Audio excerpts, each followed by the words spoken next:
আমি প্রথমেই আপনাদেরকে আন্তরিক ধন্যবাদ, কৃতজ্ঞতা, অভিনন্দন জানাতে চাই যে আপনারা শত অত্যাচার, নির্যাতন, নিপীড়ন সহ্য করে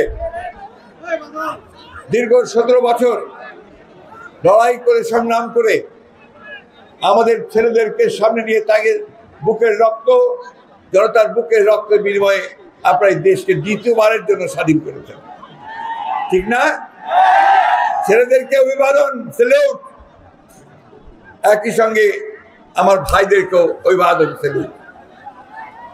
কারণ কিছুক্ষণ আগে আখতারুজ্জামান মিয়া যে কথা বললেন যে একটা সময় মনে হচ্ছিল যে এই দানবটা বোধহয় বুক থেকে আর নামবে না, এ বোধহয় আমাদেরকে পিছেই মারে ফেলবে, তাই না?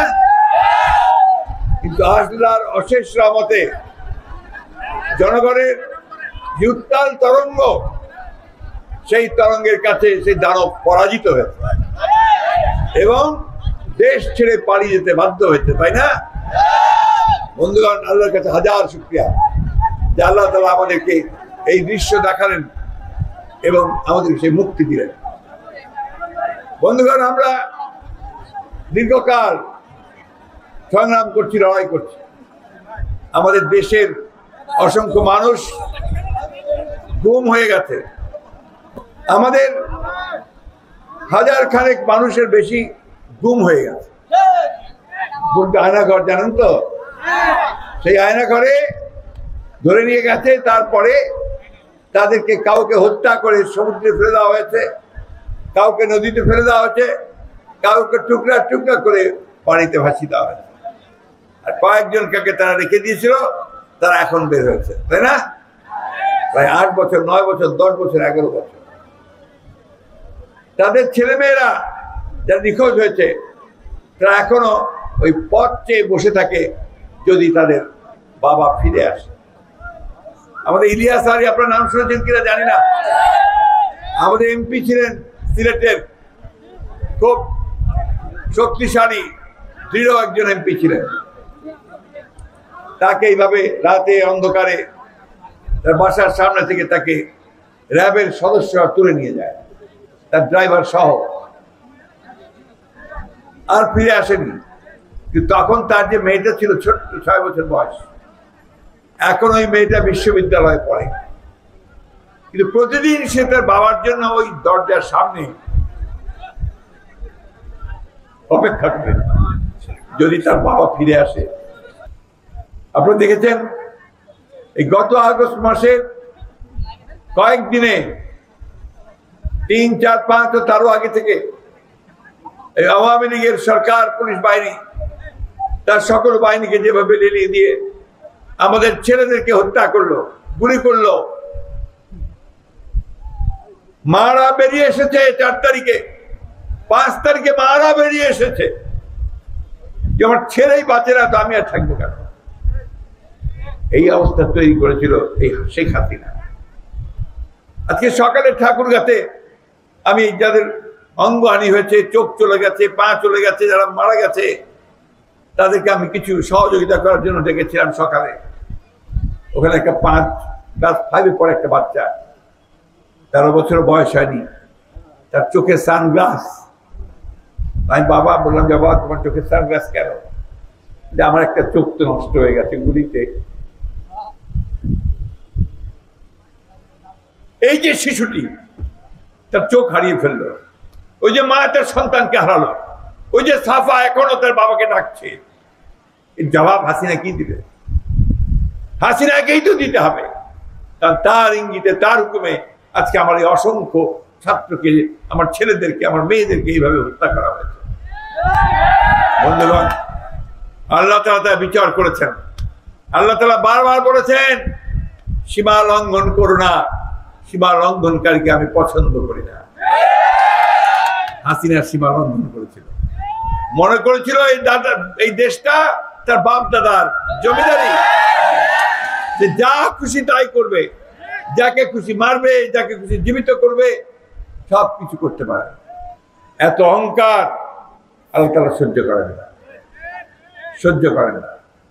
বন্ধুগণ, তারই পরিণতি হয়েছে যে সেই প্রবল প্রতাপশালী ফ্যাসিস্ট, যার হুকুম ছাড়া কিচ্ছু ঘটতো না, হাকিমের বিচারও হতো আপনার তার হুকুমে, ধরতো তার হুকুমে, মারতো তার হুকুমে।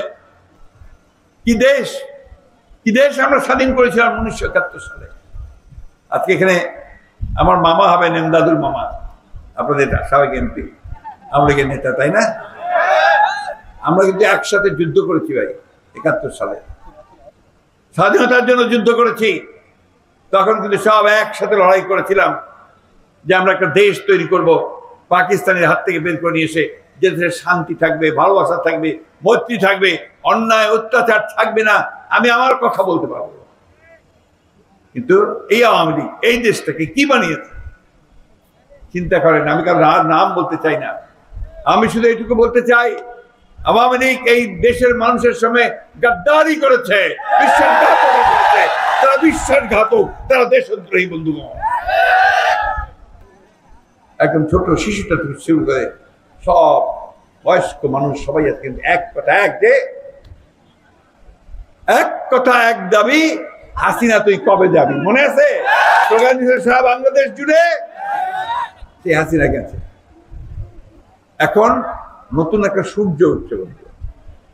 ওই সূর্যটা নতুন করে আলো দিচ্ছে, ওই আলোতে আমরা সবাই উদ্ভাসিত হচ্ছি। আমাদের সামনে একটা স্বপ্ন তৈরি হয়েছে। সেই স্বপ্নটি কিসের? সেই স্বপ্নটি হচ্ছে একটা সুন্দর গণতান্ত্রিক বাংলাদেশের, তাই না? এখানে আমরা যেই দায়িত্বে বিশ্বাস করি সেই কথা বলতে পারবো, যে ধর্ম বিশ্বাস করি সেই ধর্ম পালন করতে পারবো, আমাদের রাজনীতির কথা বলতে পারবো। আর যখন নির্বাচন হবে, সরকার গঠন করব, পার্লামেন্ট গঠন করব, তখন যার ভোট যাকে খুশি তাকে দেবো, আমি যাকে পছন্দ করবো, তাই না? এখন আমাদের সামনে কি পথ? একটা নতুন সরকার হয়েছে। এই সরকারটা কোনো রাজনৈতিক সরকার না, সবাই মিলে আমরা এই সরকারটাকে বসাইছি, সব রাজনৈতিক দল, ছাত্ররা সবাই মিলে। কারণ যাকে ডিসি প্রদান করে ওই লোকটার খুব সুনাম, পৃথিবী জুড়ে তার সুনাম। ডক্টর মোহাম্মদ ইউনূস নোবেল পুরস্কার পাইছে, সারা দেশ তাকে ডাকে তার কথা শুনতে, বক্তৃতা শুনতে। কিন্তু আমাদের হাসিনা কিন্তু তাকে এই দেশে কখনো সম্মান তো দেয় নাই, তাকে জেলে ফুটতে চাইছিল, তার বিরুদ্ধে মামলা করে তাকে সাজাও দিয়ে দিছিল। গোটা পৃথিবী যাকে সম্মান দিচ্ছে, গোটা দেশের রাষ্ট্ররা যেখানে আপনার তাকে প্রশংসা করতেছে, পুরস্কার দিচ্ছে, সেই লোকটাকে হাসিনা বলছে যে অকমি দিকে পারো না। এখন উনি দায়িত্ব নিচ্ছেন, সঙ্গে আছে আপনার আমাদের দেশের নাম করা সব লোকেরা, তারা তাকে সমর্থন দিচ্ছে। আর্মি তাকে সমর্থন দিয়েছে, দেশপ্রেমিক সেনাবাহিনী। আমি স্যালুট জানাই দেশপ্রেমিক সেনাবাহিনীকে, তারাও সেই সময় যে ভূমিকা পালন করেছে সেই ভূমিকা মানুষের পক্ষে গেছে, তাই না? আজকে বন্ধুগণ এই সরকার তারা বলেছে যে তারা কিছু জঞ্জাল সাফ করবে, ওরা বলতে সংস্কার, তাই না? অত শক্ত কথা আমরা বুঝি না, আমরা বুঝি জঞ্জাল হয়েছে, ময়লা হয়েছে, আবর্জনা হয়েছে, ওইটা সরাবা হবে, ঠিক না? ঝাড়ু দিয়ে সরাবা হবে, ঠিক আছে? এই কাজটা উনি শুরু করছেন। এই কাজটা উনি ওনার বিভিন্ন লোক দিয়ে দেশের সব বিখ্যাত বিখ্যাত মানুষকে এক একটাকে, কাউকে দিয়েছে উঠান পরিষ্কার করবার দায়িত্ব, কাউকে দিয়েছেন আপনি ওই নালা পরিষ্কার করার দায়িত্ব, এইভাবে বিভিন্ন জায়গাগুলো দিয়ে দিচ্ছেন যে ভাগ করো, সাইনটা করো, সংবিধান ঠিক করো, অর্থনীতি ঠিক করো, আমাদের নির্বাচন ব্যবস্থাকে ঠিক করো, এগুলো দিয়েছেন। ওনার কাজ শুরু করেছে। আমাদেরকে এখন একটু ধৈর্য ধরতে হবে, ধৈর্য ধরে আমরা এদেরকে সহযোগিতা করব। ওনার জঞ্জাল সাফ হলে সুন্দর একটা মাঠ তৈরি হবে, ওই মাঠে তখন ফুটবল খেলা হবে। তখন কাদের সাহেবকে বলবো, আসেন আসেন, এইবার খেলা হবে। কি হবে না খেলা? এইটা আমি উনার কথাতেই উনাকে বললাম। তো এখন আমার কথা হচ্ছে যে এই প্লেইন লেভেল ফিল্ড তৈরি করে নির্বাচন হবে। এই নির্বাচনে আমরা সবাই ভোট দিতে পারবো, যাকে খুশি তাকে ভোট দিতে পারবো, তাই না? আমরা তো এটাই চাই নাকি?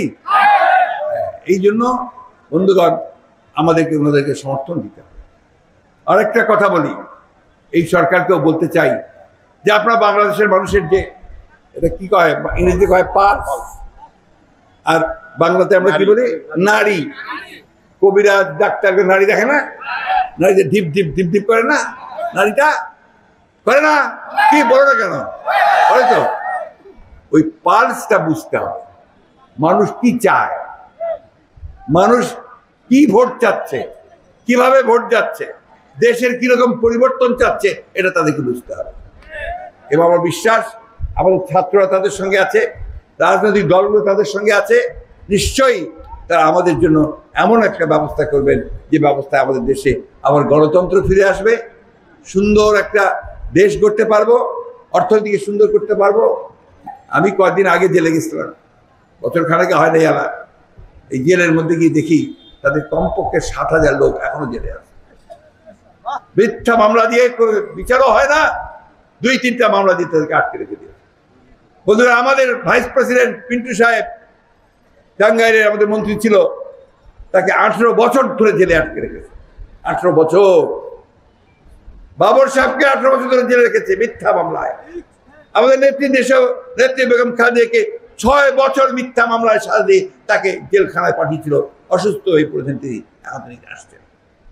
আমাদের নেতা তারেক রহমান, যার কথায় আমরা এখন উদ্দীপ্ত হই, উজ্জীবিত হই, যার কথা শুনে আমরা রাস্তায় ঝাঁপিয়ে পড়ি, আমাদের ছেলেরা ঝাঁপিয়ে পড়ে, তাকে ৩৬টা মিথ্যা মামলা দিয়ে নির্বাসিত করে রাখা হয়। তার স্ত্রী রাজনীতি করে না, তিনি একজন ডাক্তার, নাম করা ডাক্তার, তাকে পর্যন্ত মিথ্যা মামলা দিচ্ছে। এইটা একটা আল্লাহ তাআলা তার বিচার করবে না? আল্লাহ